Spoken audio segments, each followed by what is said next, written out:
Premium quality football shirts at an extremely affordable price. Sound good? If so, check out the sponsor of today's video, jerseyfifa.com.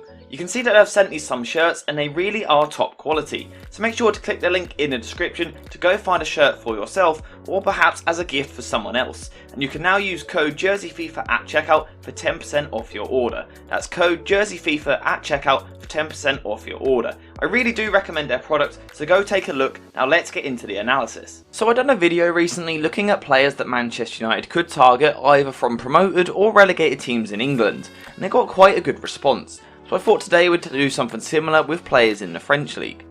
Rather than just listing the 3 best players or the 3 cheapest or whatever, I want to do something a little bit different and look at one premium option, one slightly cheaper player, and then more of a young and upcoming player.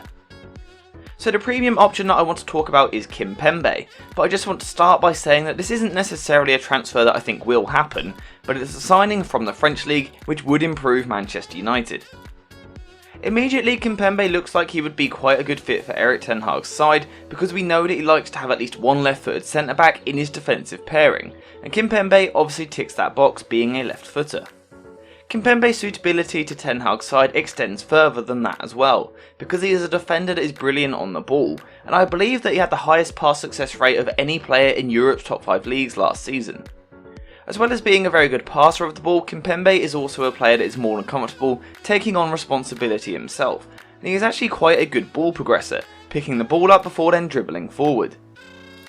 Again, this is something that Ten Hag likes from his centre-backs, and we've seen in the past that he likes a player to step forward with the ball and into the midfield, so again Kimpembe would be quite a natural fit. Overall, Kimpembe is a defender that is brilliant on the ball, and obviously having spent so long with PSG, he is used to being in a team that dominates possession, and on the ball I do think that he would be a very good fit for this Manchester United side.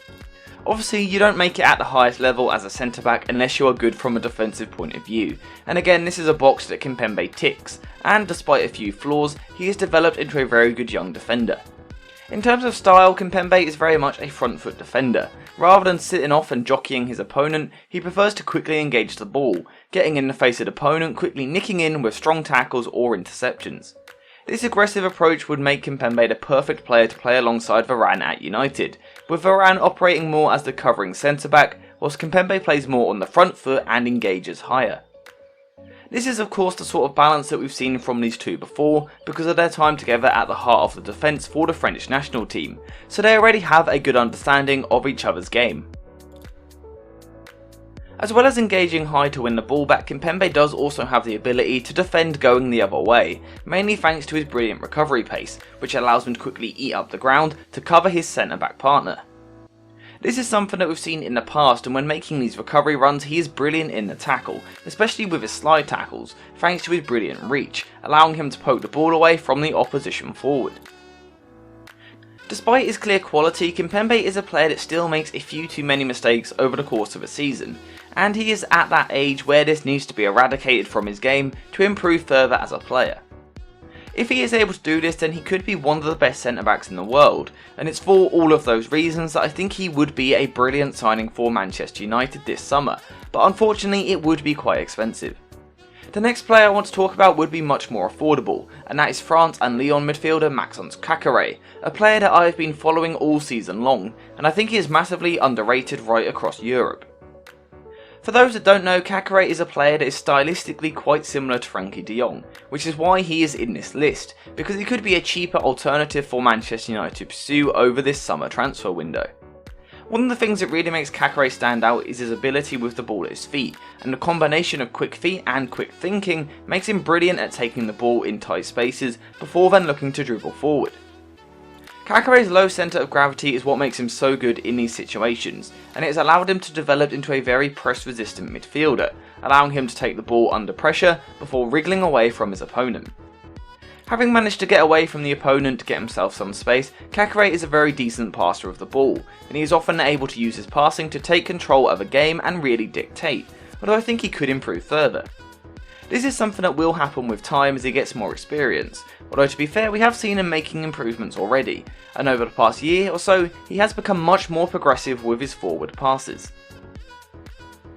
For these reasons, I could see Ten Hag using him as a ball progressor for his side on the left hand side of the midfield, where he would be able to drop deep to get the ball, before then looking to turn and progress the play for this United team. Whilst he has a lot of ability to bring to this United side on the ball, he is arguably even better off the ball, and he's almost a bit of a rare young midfielder, in the sense that he loves doing the dirty work off the ball as much as he does on the ball.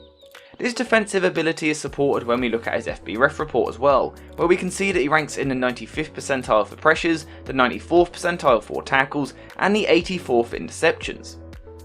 Again, this is something that could make Caqueret an excellent fit for Erik ten Hag's midfield, because we know that he loves his side to press nice and high up the pitch to win the ball back, making Caqueret the perfect natural fit.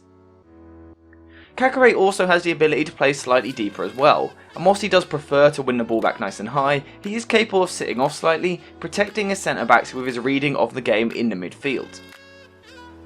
Overall, I do think that Caqueret is a brilliant young player, and for a 22-year-old he has a lot of experience, whilst also having plenty of room for improvement, so this is a player that you have to keep an eye on moving forward.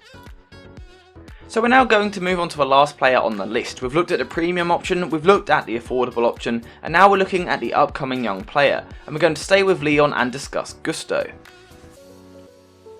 So just to kind of quickly sum him up, Gusto is a brilliant technical young fullback, and he really excels with the ball at his feet, and he's almost in that mould of the typical modern day fullback, and I think he has a lot of potential to really grow. In this regard, one of my favourite things about Gusto is his dribbling and his ball carrying ability, and all season long we have seen him picking the ball up quite deep in his own half, before then looking to drive forward through the thirds.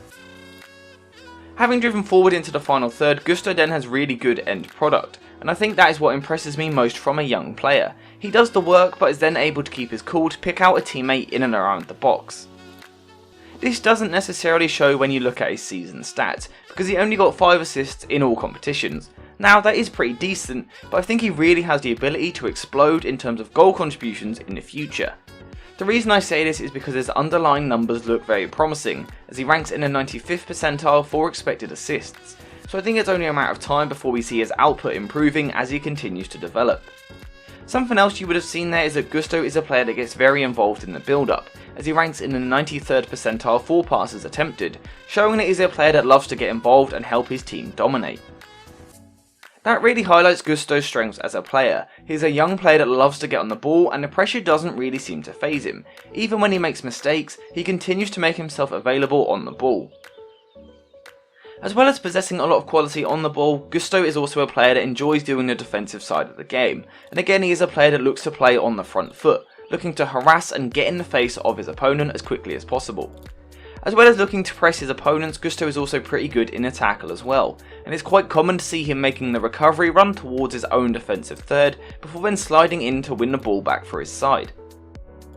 With all of that put together, I do think that Gusto could be a very good fit for Ten Hag's system, especially if he uses wider fullbacks, as he would be able to use his ball carrying ability to provide the width for the attack up and down the pitch. With everything put together, I do think that Gusto looks like a brilliant young player, and I do think that someone in Europe could get themselves an absolute bargain this summer, because in a year or two, his price tag is going to rocket. So that is that. We've looked at 3 different options, and I do genuinely think that they would all be brilliant signings for Manchester United. Do I think they'll happen? Not necessarily, but I think it highlights the talents that are there in other leagues.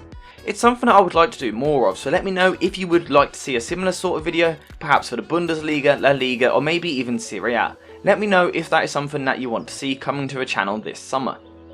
And also, let me know the players that I missed in this league in this video.